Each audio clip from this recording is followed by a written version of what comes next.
Fairy tales have a moral, urban legends a warning, and crime has a cause and effect. Join us as we explore the origins obscura of the crying boy. Hey, honey, tell me a story. Okay, so today we have the crying boy.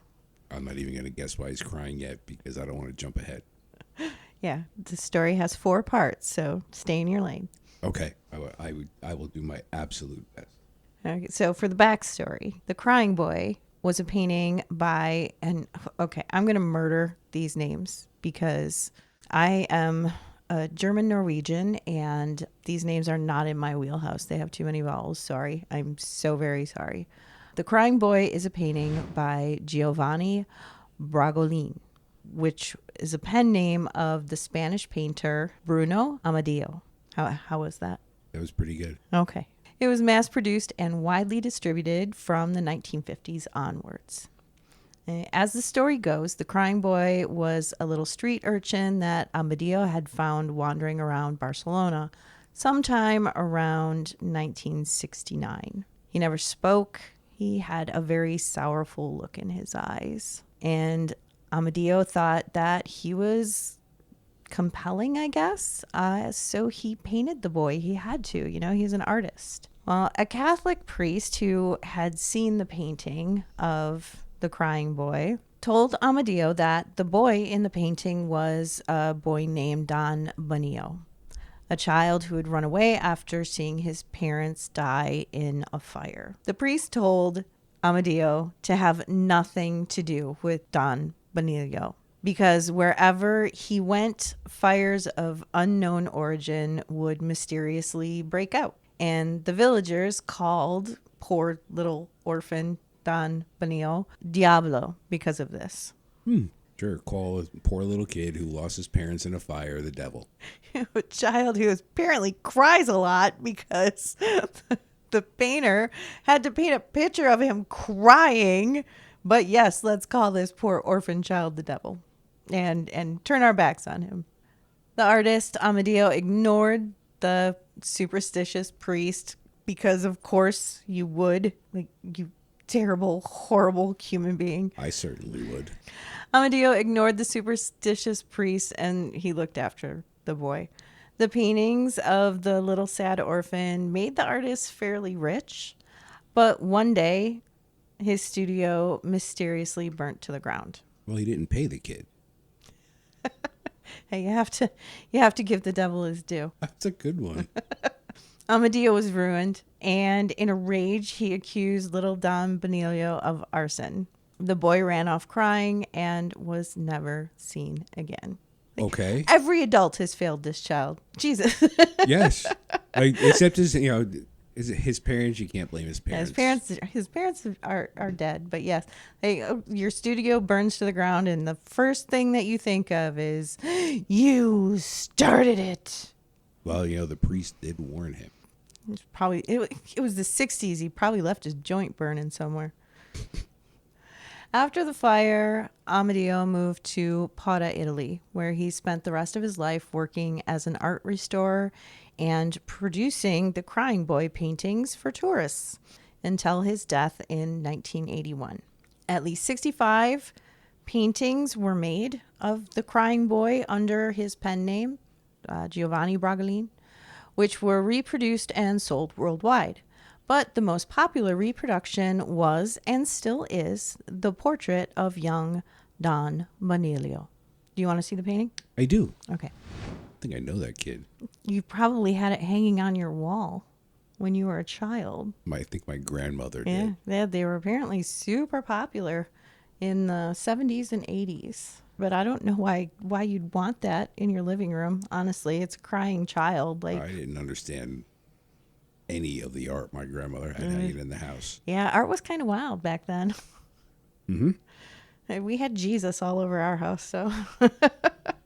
As for the fate of the poor orphan boy, in 1976, a car on the outskirts of Barcelona exploded into a fireball after crashing into a wall. The driver was charred beyond recognition, but his driver's license in the glove compartment was only partly burned. The name on the license was one 19-year-old Don Bonilla. Could this have been the same Don Bonilla who had been the subject of the Crying Boy painting years earlier? We will probably never know, as no one ever came forward to claim the body. This kid just got it on both ends. Could not catch a break. Not at all. No. Now fast forward to the mid-'80s.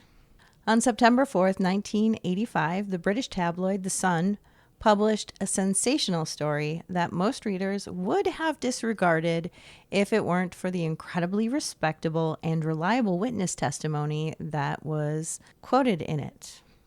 Okay. In the story, Essex firefighter Peter Hall is quoted saying that fire brigades across the north of England had found examples of the same painting remaining untouched in fires whose causes remained unknown. The painting that he spoke of was Amadio's rendering of Bonillo as the Crying Boy. Hall claimed that for years, firefighters had been warning their friends and loved ones not to hang a reproduction of the painting in their home because it was jinxed. A cursed print. Yeah, of reproductions of the paintings. In the interview, he even recounted the story of how he had warned his brother Ron about the curse. Ron, though, thought that it was ridiculous and deliberately bought a copy to prove him wrong. Mm-hmm. I could see me doing that, yeah. Shortly after he purchased the copy, Hall's home in Swallow Nest, Yorkshire, had a fire that gutted his kitchen and living room. When the portrait was removed from the living room wall, mostly intact, Ron Hall put his boot through it to destroy it. So you have a fire that takes out 2 rooms in your house completely, and yet the painting on the wall is just a little singed. You realize at this moment in time, I am looking up where I could possibly buy this picture in bulk so I can send it to certain people all around the country. You can still get them. They're harder to find than they were, but they are still available. Does it count if I print it on my printer? There's really only one way to find out. Or am I jumping ahead? Yeah, see, I know how the story ends, so. Okay. So I'll just continue to live here in my little dreamland about sending cursed portraits all over all over the place, and we'll talk about it later. So now that sounds pretty far-fetched, right? It does. You have experience, not necessarily recent experience, as a firefighter. Can you imagine telling somebody not to hang a picture in their house because it's cursed? No, not even as a firefighter, as a human being, I can't say, no, don't hang that in your house. It's cursed. I'd sound like a fragging lunatic. It's jinxed. Who's that dude from Fucking spammers. The Mummy 2 who walks around the whole first half of the movie? This tomb is cursed. This is cursed. Of course you're not going to believe it. Now, for those of you who aren't familiar, The Sun it's a tabloid. It's like The Onion not The Onion. It's more like the National Enquirer, I guess. But not quite as bad as the Weekly World News, yeah. Which, if you're listening, is one of my favorite magazines. So it was a tabloid. It followed celebrities and things like that. In most of the articles that were in it, it could be taken with a grain of salt, right? Because they were more trying to sell than they were trying to report legitimately. It's a tabloid magazine. They survive on sensationalism. Right. They want you to get to buy the newspaper. Mm-hmm. Yeah, it's about sales. Subsequent issues of The Sun, however, reported floods of calls after that initial publication. Readers reporting that they owned a copy of The Crying Boy and that strange things had happened. Dora Mann of Mitcham, Surrey's house was completely gutted by fire only 6 months after buying a reproduction of The Crying Boy. All of her paintings were destroyed except for the one of the little boy. Sandra Krask of Kilburn, her sister-in-law and a friend, had all bought reproductions of the crying boy, and all of them had suffered fires soon after. Mrs. Krask had even seen the painting swing from side to side where it hung on the wall. So not only is the painting starting fires, there's some like paranormal activity happening there. So the reproductions are possessed. Well, they did call the kid the devil, so wouldn't it stand to reason that his paintings would also be possessed, I guess? I guess, but I'm a little skeptical. Linda Fleming of Leeds and Jane McCutcheon from Nottingham both had fires where the crying boy survived unharmed. Jane Wyatt from the Isle of Wight heard about the jinx and tried to burn her 2 copies of the crying boy, but she reported to the Sun that they wouldn't catch fire. On the 9th of September that same year, both the Sun and the Daily Star reported that Grace Murray of Oxford was hospitalized at Stoke Mandeville with severe burns after a house fire, but her crying boy portrait was almost undamaged. So as I'm researching this, and I don't know if you've picked up on this, all of these names come with locations, which I thought was interesting because usually in an urban legend or a ghost story that's, a folk tale, there's not this level of detail. It's something that we talked about in the last episode. To make a story, you have to have the detail that goes with it. This has so much detail. It appears they were actually writing in and naming themselves and giving their locations. They were serious. This happened to me because they're willing to put themselves out here. This is who I am. This is where I live. And if this was the paper making it up, I don't think it would have that much detail in the telling. Well, it's possible. It is the Sun. Oh, you think that they're just like pulling names out and attaching a location to it? It could be, except you threw in the name of another newspaper in there. Yes, I did, and you caught it in the Daily Mail, I think it was. Yes. The Daily Star. Yep, The both the Daily Sun and the Star. Daily Star. This Daily Star, though, is another tabloid. Oh, okay. On the same day, the Sun reported that Brian Parks of Notts destroyed his copy of The Crying Boy after a fire hospitalized his wife and 2 children. And the painting was found undamaged on the blackened wall of his living room. The Sun, on the 21st of October of the same year, reported that the Porio Pizza Palace in Great Yarmouth was destroyed by fire, but the crying boy was undamaged. So now this isn't just a person, too. This is a place. This is a public place. This is a place where you can go eat. Yes, but it's also a restaurant that has ovens and fire Yes. and things like that. But it had the painting of the crying boy, and it wasn't damaged in the fire. Okay, so over the course of your research, you happen to find the original article in the Sun or anywhere in the papers that they published the charred or uncharred pictures, any pictures from the fire, anything like that? Yes. Yeah. I never was able to access the Sun's archives to see their original reporting of it, but I did find a lot of supporting evidence in other newspapers, and several of them published pictures of the crying boy paintings, and there were several different variations of the crying boy that were represented as being cursed. All of them, I would suppose. I mean, if the boy's El Diablo, then any portrait would be cursed. Except for some of these portraits are crying girls as well. So the original artist took some liberties. The original artist painted both crying boys and crying girls, and all of them were believed to be cursed. Maybe it's the artist who's the curse. Maybe. By now, local papers were also picking up the curse of the crying boy, and that's mostly what I found in my research. And again, I'll put up several representations of this on our Facebook and our Instagram for you to look at if you're curious. Or if you're watching this on YouTube, I will have it in the video. The Shropshire Star published on the 26th of October 1985 that Fred Trower's home in Telford was damaged by fire. However, Mr. Trower, an ex-fireman, refused to believe the crying boy curse, and he kept his portrait in the hallway where it would remain unless he said there was a second fire.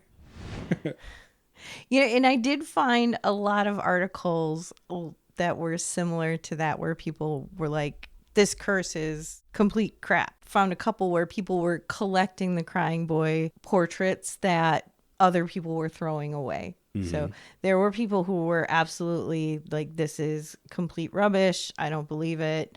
I will take all of your pictures of tiny children in misery and hang them throughout my home.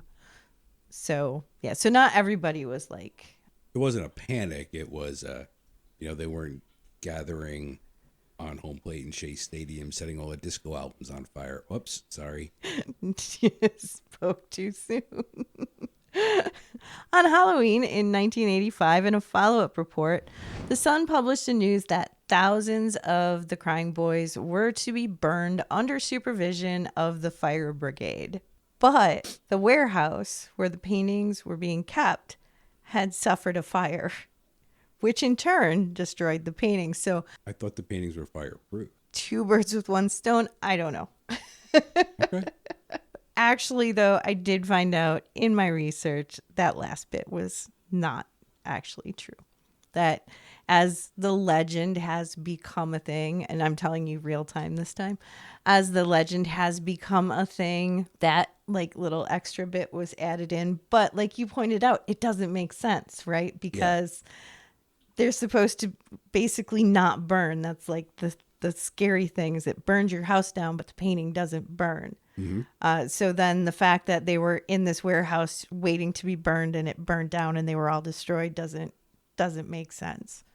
Yeah, if you're gonna build a mythology, you need to stay within the rules of that world.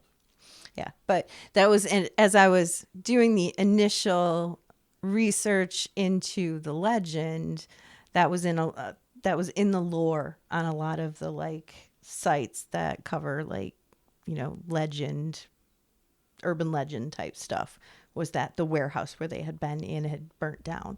So I did want to include it, but yes, I'm letting you know right now that is not actually true. No, that's good. Last time you messed with me for like an hour and a half. Yeah, but it was so much fun.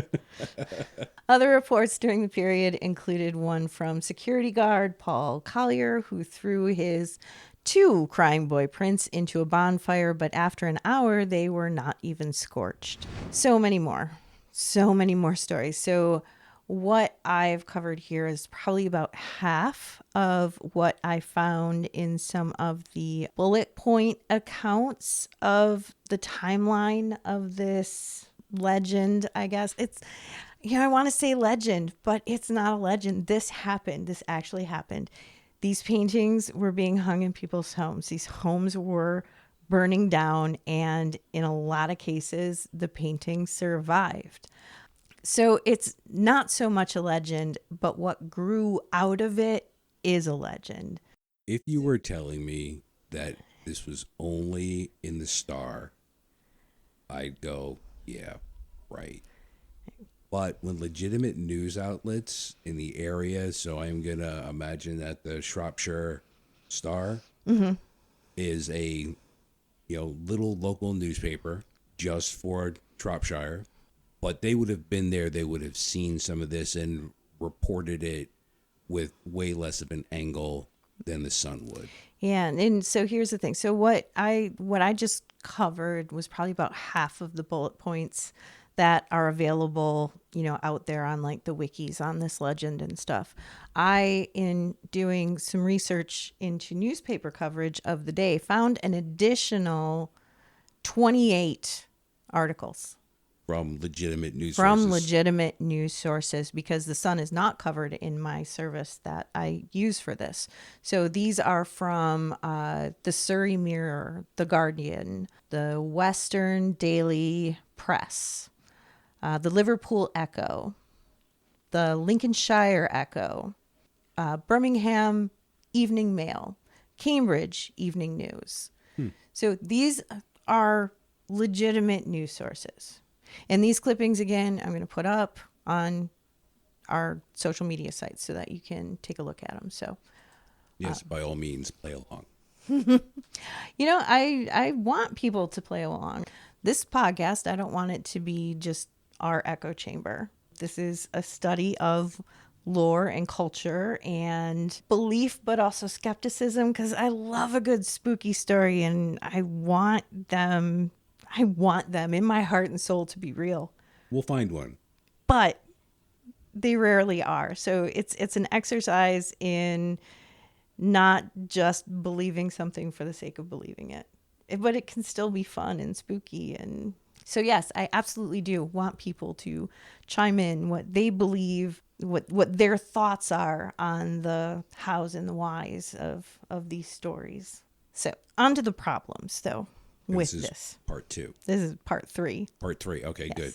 So this is the debunking. So I've told you the backstory and then the legend itself, and now this is the debunking. That's probably going to be a theme with how most of these go. Okay. So it's going to be the problems with the legend, and then we'll go into the whys of it. So the problems. The lore says the artist found the crying boy in Madrid, but while the artist was of Spanish descent, he didn't paint in Spain. He trained and worked in Venice and then later Padua, Italy. I considered changing the backstory to make it work, but in the beginning, because I was like, this doesn't work. We've got these Italian names and these Spanish names, and if you look at the artist's Wikipedia, he wasn't an artist in Spain. He never had a studio in Barcelona. Mm-hmm. So this, that he found this little boy in Barcelona, it doesn't make sense. As soon as you start looking into the backstory, it falls apart completely because it doesn't make sense. But he never had a studio that burned down in Barcelona? No, he never had a studio in Barcelona. He never painted in Barcelona. He was trained in Venice. He spent a lot of his career painting in Venice, and he was doing that. He was painting the crying boys for tourists. But he then moved to Padua, Italy, where he became an art restorer and still painted a little bit. But yeah, never painted in Spain. As far as my research told me. I could be wrong if you know more about this, but from where we're going to go from here, I think your guess is going to be as good as mine. The years in the story, that original backstory, don't make sense. They're not quite right. If Don Benilio was 19 in 1976, then he was 12 in 1969 when the artist plucked him off the streets. Now, I'm going to scroll again because, again, you guys can look at this on social media. Say he's what, is that a 12-year-old? 6? Yeah, right? I would even peg him as being younger. Like, that almost looks like a toddler to me, but that's not a 12-year-old.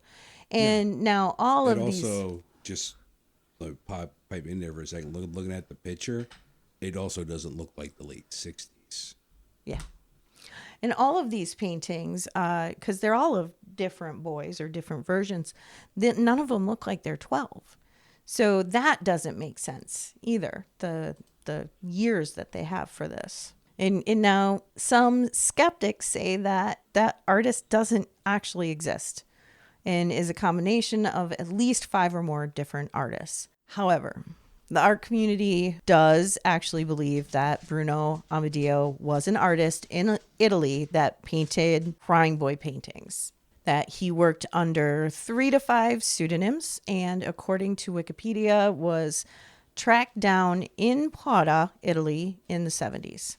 However, there is a note that citation is needed for that in the Wikipedia article, but I did see an interview with an art curator talking about the crying boy paintings, and he did believe that Bruno Amadeo was an actual artist who painted some of these crying boy paintings. There are at least 65 different crying children paintings, including boys and girls. At least 5 different ones are attributed to the curse, but one of those that is attributed to the curse is not by Bruno Amadeo. It is by a Scottish artist named Anna Zinkhuizen. That's a very proper Scottish name. So that's a completely different artist, but her painting is still cursed. Well, do you have a copy of that picture? I do not. I'm not sure. I'm I'm not sure which one of these is hers. I was wondering if she was riffing off of the original. Maybe. I don't know. Maybe somebody else can find it. Maybe somebody has it hanging in their house. You know, I'll look for it, and if after the fact I find something about it, we could actually like put in a thing at the beginning of the next one where I'm like, hey, I found it or whatever. So if there isn't one of those things, then you know I didn't find it. The only thing that the different cursed prints had in common was that they were cheap, mass-produced paintings sold by department stores in the 60s and 70s. The provided backstory on the curse was actually from research that was attributed to a man named George Mallory of Devon, who was a retired schoolmaster and a researcher into the occult. Except that no one can actually confirm that George Mallory existed any more than they can prove Don Benio did. So the backstory is it doesn't make a lot of sense.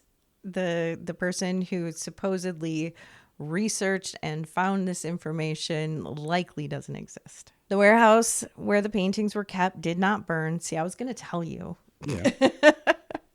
According to The Sun, that embellishment was added to the story years after The Sun had actually stopped covering the crying boy paintings. The fires attributed to the curse that were reported to have no explanations were, in fact, investigated by the fire departments at the time and mostly were found to be started by cigarettes, overheated deep fryers, and faulty electric heaters or appliances. So after a fire, you have that initial article that hits the paper and they're like, we don't know. Yeah. Because they don't. It hasn't been investigated. They never went back afterwards and said, oh, it was actually because somebody forgot to put out their cigarette. Mm-hmm. Or somebody left their electric heater on too close to their bed or anything like that. So the fires didn't not have explanations. They weren't unexplainable. They just weren't explained in the initial articles. Are you ready for the big reveal? I am. Because this is true. This happened. There were these paintings. They were in people's houses. The houses had fires, although not unexplained fires. And the paintings survived, mostly intact, with a little bit of singeing. Do you have any guesses? Were they made of asbestos? No. Okay. You're close, though. Okay. In 2011, British comedian and radio host Stephen Punt investigated the curse of the Crying Boy paintings for his show Punt PI. He managed to track down one of the eyewitnesses from the Sun's coverage back in the 80s, Jane McCutcheon. In his interview with her, she confirmed that she did own the painting and she had a massive fire in her living room where the portrait had hung, but it was left undamaged. She also hinted at further torment from the specter in the painting that occurred after the fire, though she didn't want to talk about those troubles on air. So little sketchy in the ending there. But I did go back, and when I listened to Stephen Punt's coverage of it, I went back and yes, we have a Jane McCutcheon in the list that I recounted from The Sun, and it was Linda Fleming of Leeds and Jane McCutcheon from Nottingham. Both had fires where the crying boy survived unharmed. So this was in the earlier portion of this happening, like it was in the September of 85. That was one of the first reports that was made. So she confirmed when he found her years, like literal years later. This was in 2011, so almost 30 years after. Mm-hmm. He also spoke to the editor of The Sun at the time, who, possibly jokingly, refused to have the painting in his house. So Stephen Punt was walking around England with this painting of the crying boy. Oh, that had to be funny to watch. And he it's a radio program, so there's no images of it, but it sounded pretty hilarious. So he shows up to the editor's house with this painting, and the editor was like, no, it doesn't come in. And listening to it, he was laughing, so he was joking, but he was also very adamant that it was not to come in his house. Yeah. And at one point during the interview, the doorbell rang, and he was like, somebody is ringing my doorbell to tell me my porch is on fire. Yeah. Because he made he made Punt leave it on the porch. So it felt like he believed this. Or at least didn't want to tempt fate. Yeah. And Punt spoke about how traveling with the painting made him feel uneasy. It was clear that he didn't really believe in the myth, and he was kind of like making a joke about it, but he still felt strange having it in his possession. This is worth mentioning to me because it forms a basis of how our brains will process this lore. You know, even being skeptical, there can often be pervasive thoughts that kind of just pull you into it. And, you know, I said earlier, I want one of these to be true. So our brains can easily be like, no, this is it. This is the one. We want to believe in magic. We're hardwired to believe in magic. Even now, just to where that unconscious piece comes in. If I pass a mirror late at night in the dark, I don't look in the mirror. Mm-hmm. At the conclusion of his broadcast, he took the painting to a fire investigator, where they tried through controlled methods to set the painting on fire. They were somewhat unsuccessful. The footage of this is actually available on YouTube for anybody who wants to see it for themselves. But while the painting did burn a little bit, it burnt through in a spot where the flame was directly applied to it. It never actually caught fire completely. And it left the face of the boy in the painting largely intact. The hypothesis from the investigator was that a fire retardant varnish had been applied to the front of the painting. What did everybody love to cover everything with in the 70s and 80s? Scotch guard. Fire retardant, Scotch guards, protect everything. Yeah. Did you have one of the fire retardant Halloween costumes from the 70s? Oh, I hated those damn things. That were like that heavy plastic, and sure, they wouldn't start on fire, but they were going to melt into your skin. Yep. Yes. So it was covered with a fire retardant. I'd almost be willing to bet that the guy who did the original like boardwalk style paintings, if he's painting that live, it's going to be wet when he hands it off. Probably used a coat of something to quick dry. Yeah, they thought it was a fire retardant varnish, like the last finish that you would put on it. Yeah. Probably had a fire retardant in it. So he also tested the string that the painting hung on and found that it burned really rapidly.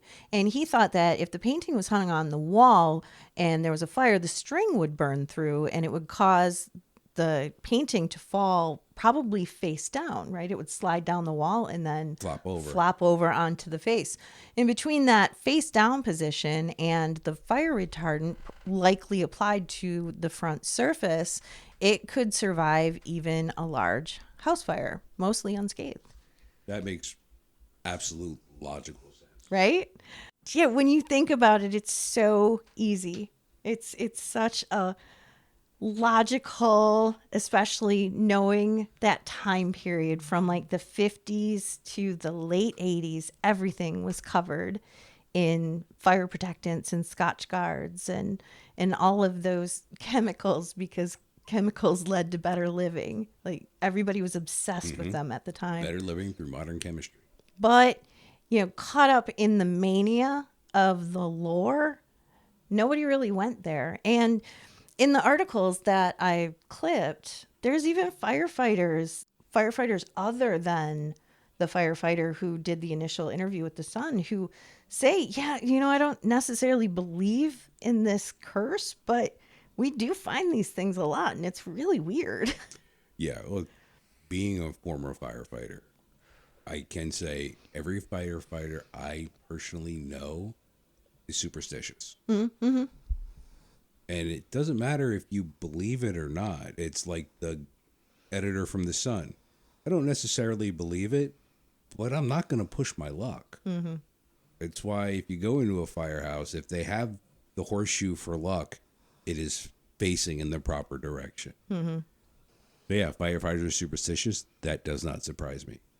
The fact that nobody thought that it was Scotch guarded, okay, this might be a little bit cynical, but saying that you Scotch guarded your picture isn't going to get you interviewed in the newspaper. I don't even think that was a pervasive thought. It's also not Scotch guarding. Scotch guarding waterproofed the furniture. This is something else. Scotch guard was a stain resistance for fabrics. Yeah, but I can only say fire retardant so many times.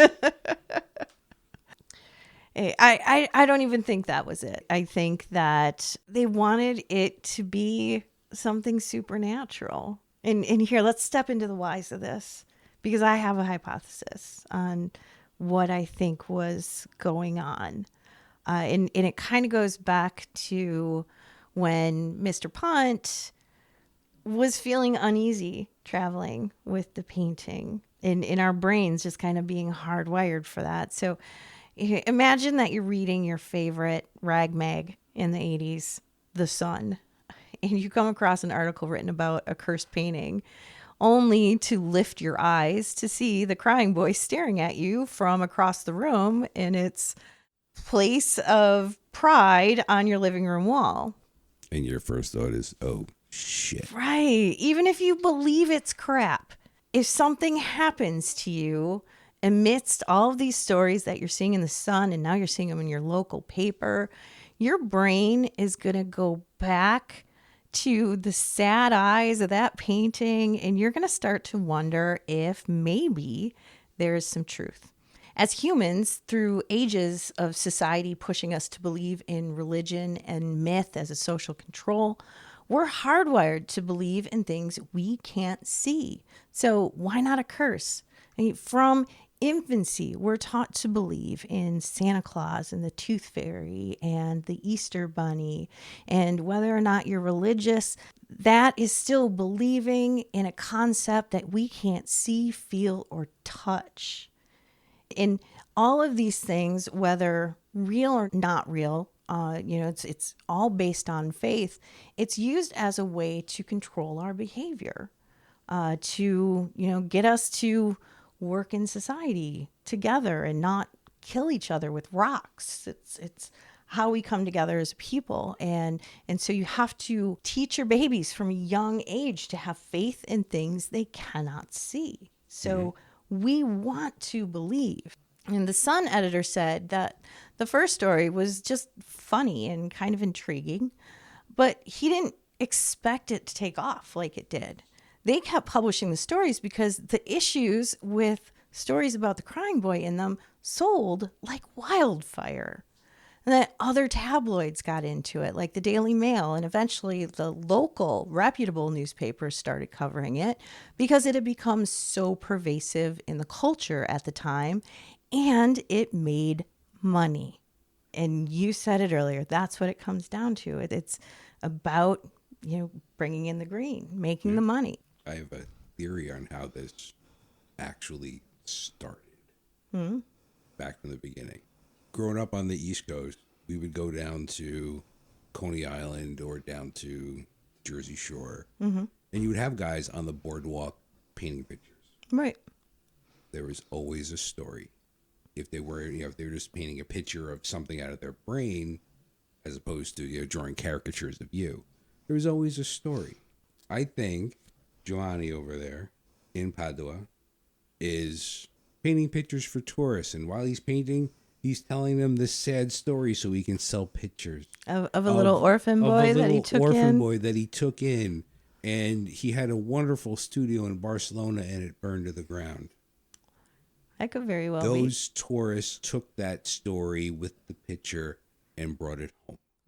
It got so big though with the reproductions that were sold in department stores. There's a little bit of a disconnect there that my brain doesn't like. So how do you think that the story got from point A to point B? The people who actually purchased one from the artist on the streets of Venice to Joe Schmo who bought it at Macy's for $3. Somebody said, "You know what I heard about that picture?" Huh? It's either that or that. I also have questions about how it got from Italy to England and why didn't any of the houses in Italy burn. But that's a story for another day. It was the reproduction. Like you talked about him painting in Venice and covering it with a varnish, before handing it off to the tourists. But these are all reproductions of the originals. Oh, wait, I may have missed that at the beginning. I thought that at least one of these stories had one of the original pictures. No, these are all reproductions that were sold in big department stores for just a few bucks at the time. And they were popular. They were hugely, hugely popular. They were popular in England. They were popular here in the States as well. What's interesting about that from a psychological point of view is I inserted my own narrative into there and believed it to be true. Eh? And the next person who I tell that story to is going to click something in their head and work in their perception of it. So now maybe we are adding to the legend of El Diablo. Probably. So eventually the story on this got so big in the UK that the American papers started picking it up. And once again, a new audience was reading about a cursed object that they likely also had in their homes because these paintings were hugely popular in Western culture at the time for some strange, likely sadistic reason. I still don't understand why people want pictures of a crying child on their wall. But okay, let's put that aside. Because this curse literally spanned continents. I believe that's what made it so enduring and why 25 years afterwards it was still being researched and investigated. Even now that it's been mostly debunked, you'll still see Reddit threads discussing it and creepy pastas promoting it. I want one. I kind of do too, but I also don't because it's a crying child. I want it for the can't be cursed part, but I really don't want to stare at a crying child all day. Okay. What if we find one and buy it and give it to the guy across the street over there? See if it burns down his house. Yeah, see if it burns down his house. Urban legends tend to have a warning. And while this kind of falls into that urban legend land, it also doesn't. Because there's portions of it that are very real. Fairy tales typically have a moral. And I think that this falls kind of more into the moral realm than it does the warning. Is the moral don't paint pictures of little crying children? No. Okay. No, this one, maybe it's moral, maybe it is a warning, but I think this story tells us that we need to look skeptically at things that the media reports, lest you be caught up in the madness. These fires happened. The paintings made it through with minimal damage, yeah. And that's not because of a curse. It's because of the mid-century obsession with fire retardants. Instead of telling readers to be careful with the fire hazards in their home, they were shifting the blame to the painting. And as humans, we don't ever want to blame ourselves. Like, it's hard. Like, I know some of us are way better than others at being accountable for our actions and taking blame for our mistakes, but we don't want to. Even then, if there's a reason to put that on something else, a magical cursed painting, then we absolutely want to do that. But in this case, if the news agencies reporting on this had been more responsible, they might not have sold as many magazines, but they might have saved the homes of some of their actual audience. So skepticism, they're a business. They're trying to sell, and you need to remember that. And that right there is a moral that Continues and will for perpetuity. Yes. Everybody's always trying to sell you something. So take everything they say with a grain of salt. I mean, what are your thoughts on this? I think it's interesting. As you're starting to tell this story, I'm like, is this the basis for The Ring with the cursed videotape? Yeah. Oh, it would have been so much better if the little boy crawled out of the painting. Yes. And cried all over your living room floor. Now, that's what you would need Scotch Guard for. Started touching stuff and it just spontaneously combusted. Yeah. There are so many holes, even in the original story, that you could drive a bus through. Mm-hmm.